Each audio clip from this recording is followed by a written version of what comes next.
Okay lang ba kay Miho? Okay lang ba sa'yo kung pupunta siya sa California para makasama ang family niya? Okay po.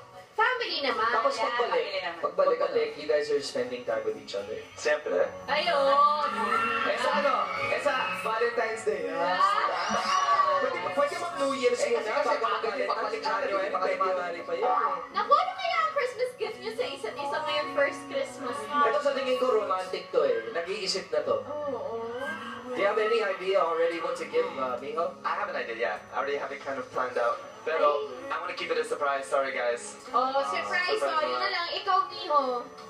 Pag-iisipan pa po. Siyempre, surprise. Surprise na naman talaga dapat. Kaya. Oo, tama. Basta abangan natin yung mga nangyayari na yun. Oo. Again, maraming salamat sa iyo, Tommy and Miho. At kina Mami Mercedes and Amy. Maraming salamat. Thank you po. Thank you. Baka next time magkita tayo, Daddy Tommy na tayo sa kanya. Usap lang sa labas, ha? Yung Christmas, ha? Mag-usapan niyo yung Pasko. Saan Pasko na lang? Malapit na eh. Oo, para makapag-early celebration na lang kayo. Ayun, Maraming thank you salamat so sa inyo. much, Thank you so much, guys. Thank you so much. Merry Christmas! Merry Christmas! Tommy, size 10, ha? Ayan, yung pisa ng Tomiho.